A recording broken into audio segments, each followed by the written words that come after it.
Hey, this is Josh with The Verge, and we're taking a look at the new Kindle Fire HD, the 7-inch version. Looking at the design of this, obviously the Fire HD 7 has a 7-inch display. It's a 1280 by 800 screen. It's one of the nicest screens I've seen, maybe the nicest next to the new iPad display. It's got pretty decent pixel density, and the colors are just really vibrant. The blacks are really deep.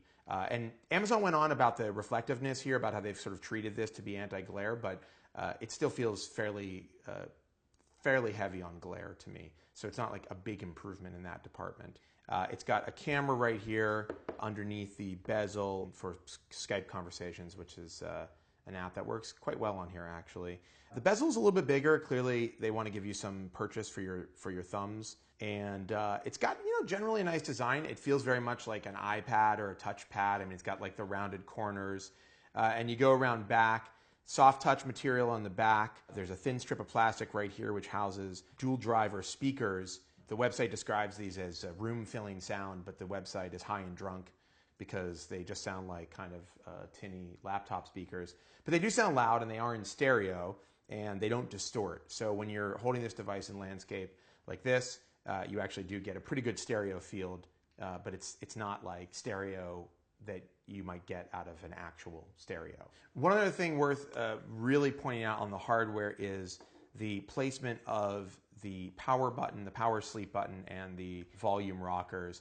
The power button is sometimes nearly impossible to locate when you're using the device. It's completely embedded in the side of the device, and you can barely feel where it's located, which makes it kind of a pain in the ass to use.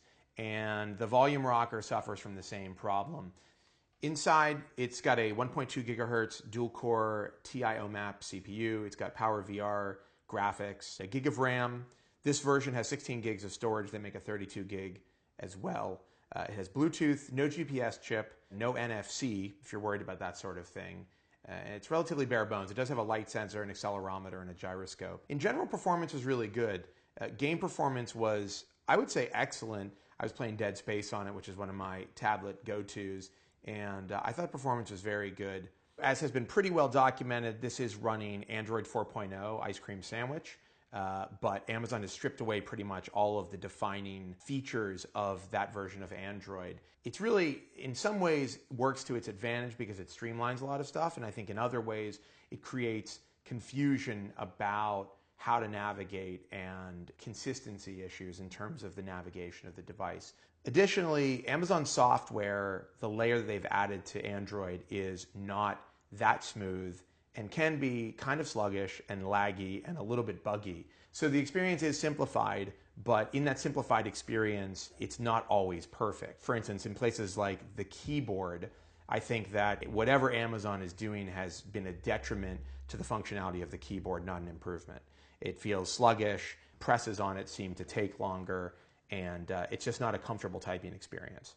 Here you can see the lock screen, which currently has ads on it. In fact, there are ads all over the device. There's a way that you can opt out. Apparently for $15, I have clearly not opted out.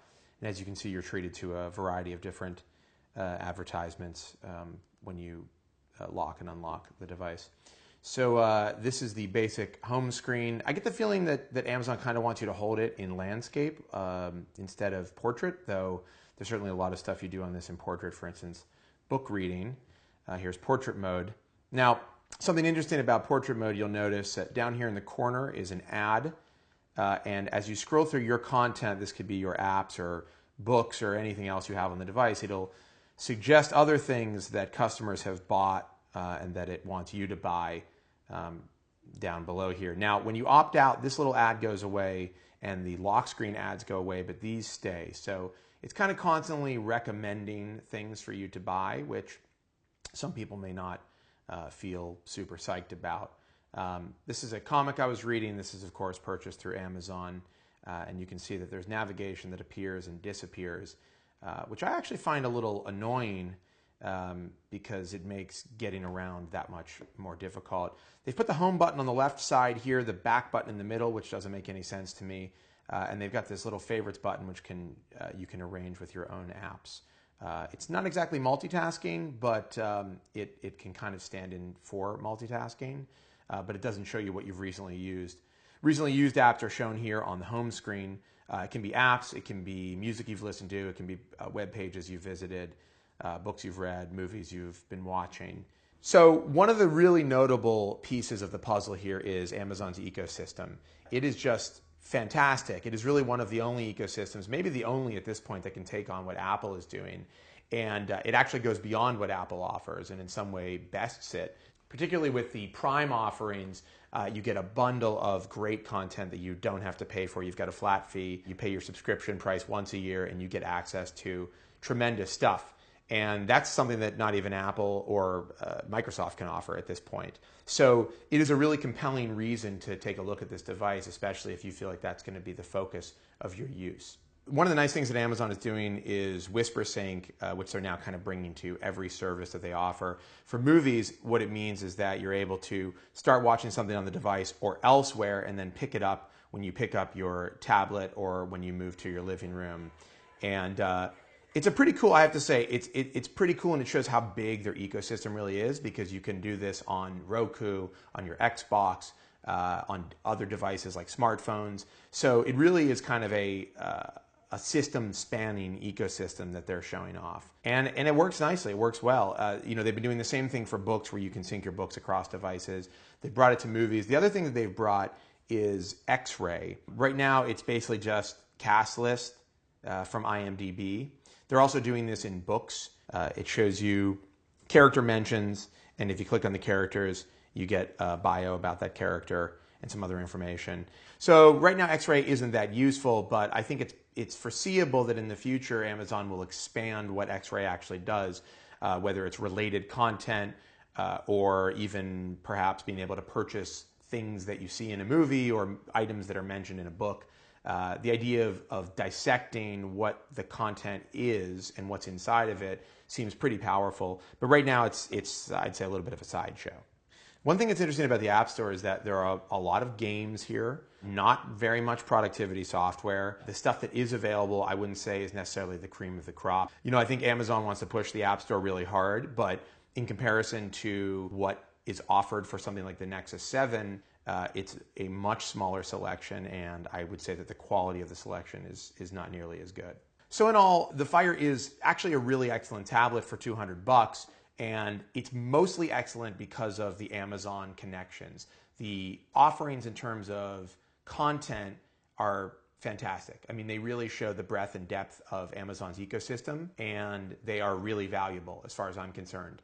The problem is, as a tablet that does anything other than consume Amazon's content or can be used to shop for Amazon stuff, it sort of falls flat. The app selection isn't as good as something like the Nexus 7.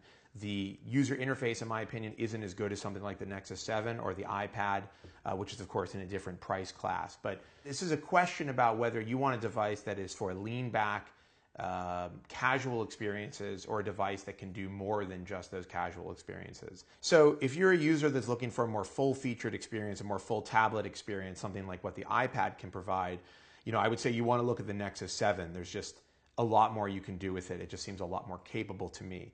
If, however, you just want something to take with you on trips, to watch content, to read books, to check out magazines, there is really no better choice in the price range. For $199, you get a pretty incredible package, and when it's coupled with Prime, it really is an excellent choice for the casual tablet user.